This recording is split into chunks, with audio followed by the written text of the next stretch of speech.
تیرے ساتھ میں آپ صلی اللہ علیہ وسلم کے ساتھ دینے والے صحابہ اکرام قدسیوں کی وہ جماعت جنہوں نے اپنی زندگی آپ صلی اللہ علیہ وسلم کے مشن پر معمور فرما دی، ان کے اقوال اور ان کے تابعین کے اقوال بھی ہم زیر بحث لے کر آتے ہیں۔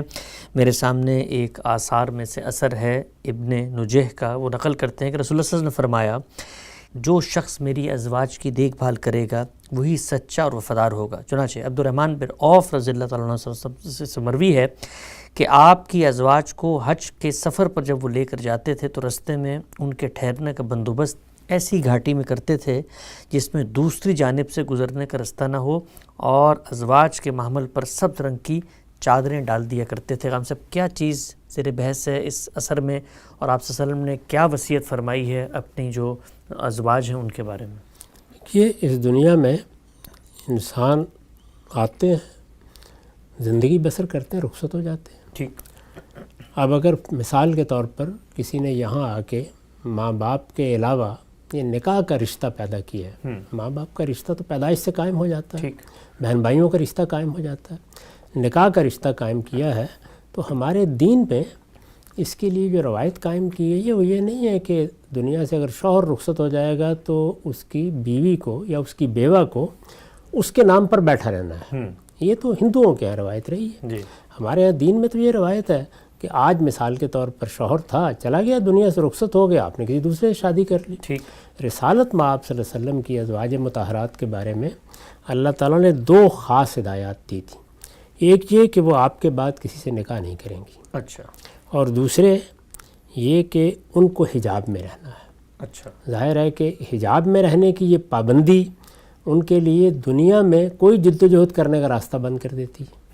اچھا، ہاں، اور اس کے ساتھ اگر ان کو نکاح بھی کسی اور سے نہیں کرنا تو اس کے معنی کیا ہے؟ اس کے معنی یہ ہیں کہ رسالت میں آپ صلی اللہ علیہ وسلم کی ازواج مطہرات کی ذمہ داری آپ کے بعد امت پہ ڈال دی گئی ہے۔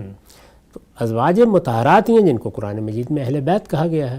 چنانچہ رسالت میں آپ صلی اللہ علیہ وسلم نے بار بار لوگوں کو توجہ دلائی کہ اذکرکم فی اہل بیتی، میں اپنے اہل بیت کے بارے میں تمہیں نصیحت کرتا ہوں، توجہ دلاتا ہوں، تمہیں تذکیر کرتا ہوں، کیونکہ اب یہ تمہاری ذمہ داری ہے۔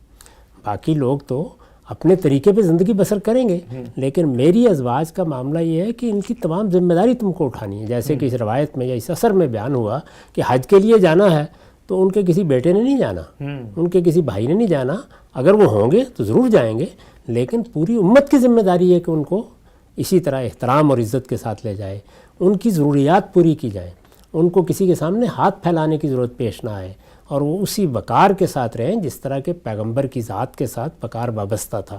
تو یہ حضور نے مختلف پہلوؤں سے نصیحت فرمائی ہے۔